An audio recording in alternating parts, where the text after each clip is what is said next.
Postojna, Koper in podobno. In po teh centralah so tudi ti sodelavci razvrščeni po abecednem redu. Seveda so pa tudi po vaseh. Zdaj boste videli, v eni vasi so 3-4 sodelavce udbe, če bi danes mi vsi skupaj odpeljali v to vas, bi vi na oko bi opazili, kateri 3-4 sodelavci so to. Tisti, ki so v tej vasi danes imajo najlepše hiše, oziroma ki piše bolj kakšna privatnik, obete pa karkoli. Seveda so mnogi med njimi tudi podpadli, se zamenjali pa karkoli. Ampak v večini je to tako. Spet, če se vrnem 45 leto, to so sodelavci, ki so takrat na nek način so krivi ali pa prvi odgovorni, da so mnogi po drugi svetovni vojni končali v raznih temnih jamah in ne vem kaj. To so tisti, ki so dali prve informacije o ljudeh, ki so kaj počeli med vojno in je udba potem prihajala po noči in samo odpeljala. To so ti ljudje, ki so odgovorni.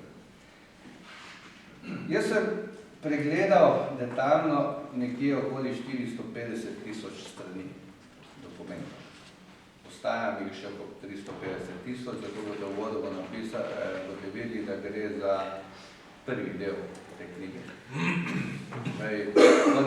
Do konca leta planiram še pregledati še teh 350,000 strani in te sezname še dopolniti in pričakujem, da še ena takšna količina podatkov bo zavzeta še v drugem delu knjige.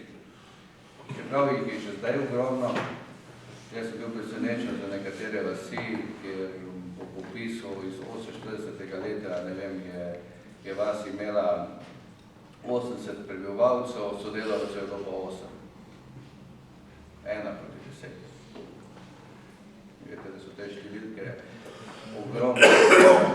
Če je v Mariboru 2000 sodelavcev, v Mariboru je 48. leta je bilo nekaj več kot 10,000 prebivalcev. Tega, da jih je bilo skoraj 5,000 izseljenih, tisti, ki so bili nemške narodnosti. Potem so bili drugo preseljeni. Drugo, kar je pomembno pri branju te knjige, je to, da so podatki za vsakega sodelavca, se pravi ime pa in priimek, datum rojstva, kraj rojstva ali bivanja in pa tajno ime. To so te 4 osnovni podatki v tej knjigi. Zdaj, morate vedeti, da v tej knjigi so samo tisti, ki so svoje ročno podpisali izjave, da bodo podpisali, da bodo to delali. To hkrati pomeni, da sem jaz moram pred sabo, imam kopiranih 20, skoraj ne vem točnega števila, nisem se ga nekaj izračunal, ker niti vse reči, 20,000 izjav, 20,000 rokopisov. In rokopisi so tako različni, čeprav sem po izobrazbi pridobil tudi tisto kriptološko vedo o šifrah, ki bi mi pač mogoče malo, ampak ponovno mi ni dovolj in vso to poznanje in razumevanje udbe, ker so pač se je videlo, da so nekaterim pač operativci udbe te izjave narekovali, da so pač imeli v enem formatu. Kasneje se pojavi tudi neki obrazec, večini pa so imeli svoje ročne izjave. Jaz, Roman Leljak, vem, da kaj se obvezujem, da bom poročal vseh sovražnih aktivnosti in take izjave podobne. In sem moral v bistvu te razvozlati prave podatke. Zato sem uvodoma tudi napisal, da tudi kakšno priime, kakšno ime, da je mogoče kakšna črka zamenjena, tudi pri datumu rojstva, ali je 4.2.2014, tisto drugi bilo napisano v rimsko, ali je bilo 11, dvojka, to je bilo včasih zelo težko pogledati, to je tudi možna ta napaka. Drugo, tu gre za vasi, za kraje, ki so se v tej po letu 45 te vasi so se spominjala tudi imena.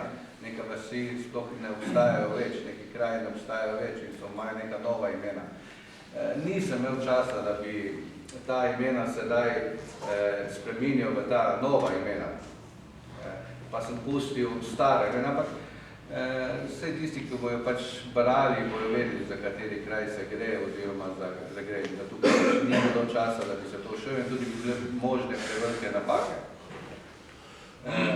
Tako da Moram povedati, da je pa knjiga, da sem bil zelo dosleden, da sem podatke pravilno dajal in so v bistvu zapisani v nekem redosledu, ne, in če omenjam, na primer, Maribor, grejo vsi po abecednem redu. Seveda za nekatere so v dosjejih našli tudi fotografije, nikakor pa ne za vse. Zato je po eni vrsti gre, se pravi, seznam teh podatkov, o kateri govorim, na zadnji drugi pa grejo po abecednem redu slike teh sodelavcev, pač za tiste, ki sem našel podatek. To pomeni, če je na strani 183, ne vem, Butonen, Bogomir, da je treba pač tukaj narediti, ni muz, da je ta slika in mogoče na drugi strani pa opis tega sodelavca oziroma špicla. Ampak kot rečem, ni to lov na čarovnice,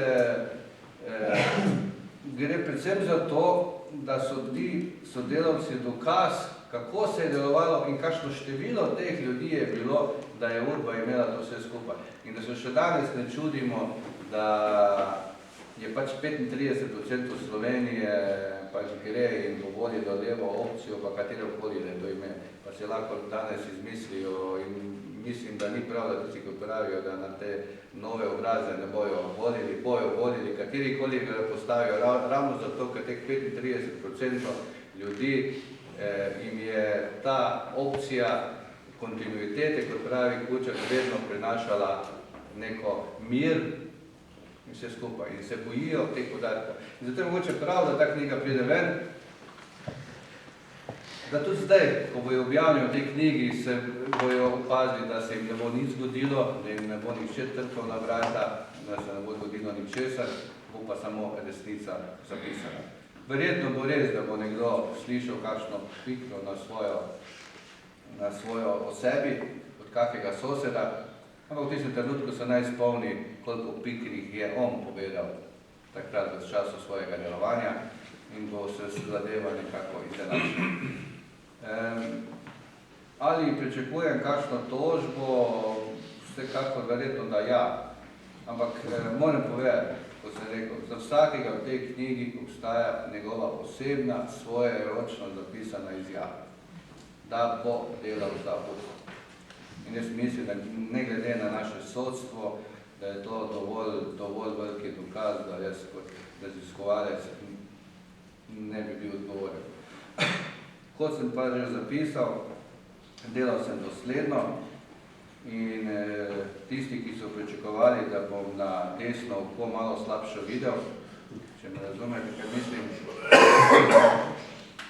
tako kot sem videl, tako sem tudi napisal, ker na koncu knjige je vir teh mikrofilmov oziroma teh podatkov, kjer sem to dobil in za mano lahko pride kdorkoli in to pogleda in si nisem želel, da bi se dovolil, pogled Lelija, tu ga je videl, pa ga ni napisal, ker je pač ta človek danes pod narekovajih desni.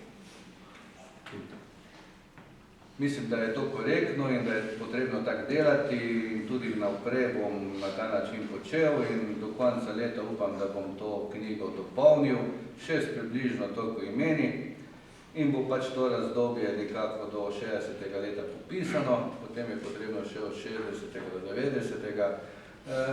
Ja, mislim, da je številka od 65 do 70 tisoč registriranih sodelavcev v naši komunistični zgodovini zelo realna. Evo, hvala lepa.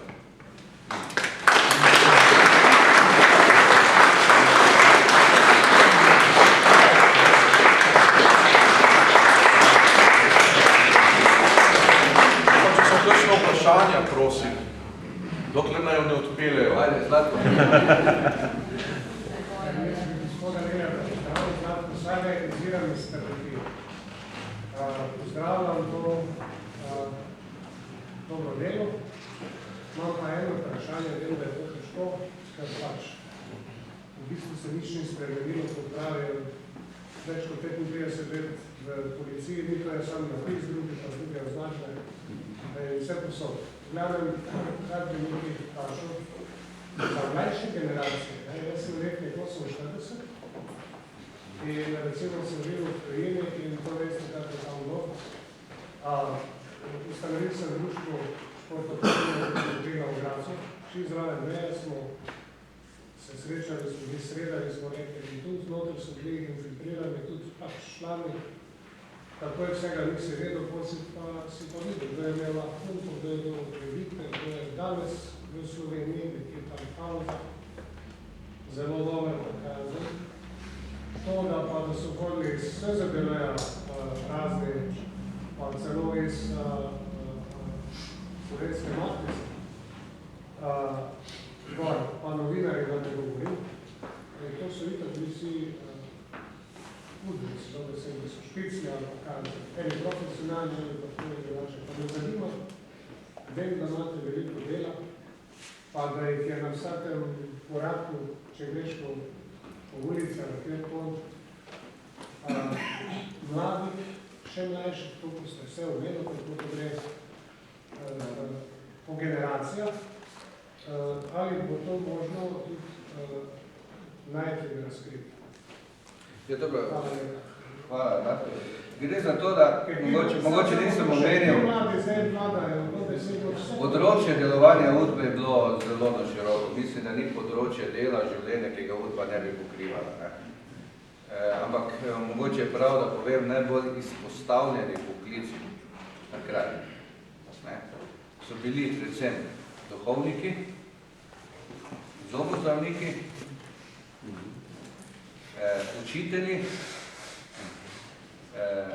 učitelji, novinarji, kulturni delavci.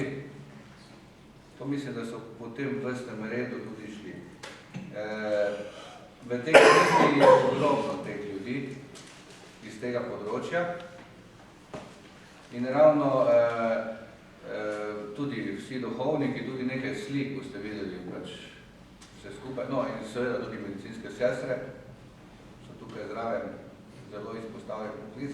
Se pravi, tisti poklici, tistih ljudi, v kateri so ljudje prišli največ kontakt z ljudmi, oziroma ki so imeli najbolj družbeno funkcijo, kak bi temu rekel, tam so pač iskali največ sodelavcev. Zato so seveda bili izpostavljeni in prav v tej knjigi, prav gospod Igor Omerza je našel en dokument iz začetka, konec 50. leta, začetka 60. leta, ko so naredili poseben pravilnik, kako novačiti duhovnike. Na kakšen način? To je en dokument, ki sem ga tudi v svojem prologu vodniku objavil v celoti in ga je prav zanimivo prebrati v celoti. Tako isto je bilo za učitelji in vse skupaj. Vi veste, da se takrat 45. 50. leta, da se bili učitelji selili iz kraja v kraj, da so jih pošiljali tja. Ponovadi vsako je prišel v neki kraj učiti ali pa je že bil pripravljen sodelati, tako da je to bilo pač tako. Ampak pustimo zdaj to. Seveda, mi verjetno in tudi mnogi se zavedajo, tudi dnevni politiki danes in na levi in na desni strani, da so pač večina teh dokumentov res uničeni, zelo veliko uničeni. Da verjetno teh 65.000 sodelavcev v celoti nikoli ne bo popisano. To pa nam pomeni, da jih velika večina ne bo. Gre za to, da se odpirajo zadeve tudi v Beogradu, v arhivu, da je možno, evo ravno kar se zdaj odhaja v Beograd, ker mi je prav direktor arhiva slovenskega pomagal, namreč tam so odkrili posebnih nekaj škatl o taborišču Tehani. Pri Celju, tam je bilo veliko grobov, predvsem 10.000 naših slovenskih domobrancev in pa približno 15.000 Hrvatov je v Celju pokopanih in v okolici. In da sem te škatle našel in jih grem pogledati. Se pravi, marsikaj se bo našlo, po drugi strani moram povedati, da se tudi nova oblast na Hrvaškem želi spremeniti v kratkem času svoj arhivski zakon, ki bi bil podoben slovenskemu, z dodatkom, da to, kar smo mi imeli zdaj na koncu spremembo na slabše, da oni to spremembo na slabše ne bi dali, ampak bi pustili tisti zakon iz leta 2006, ki je bil slovenski, ki je bil zelo dober za raziskovalce. In če se bo na Hrvaškem to odprlo, bo tudi tisti arhiv raziskovalcev nam raziskovanje odprt. Glede na to pa, da je UDBA je bila predvsem jugoslovanska služba, ki je zelo sodelovala med sabo.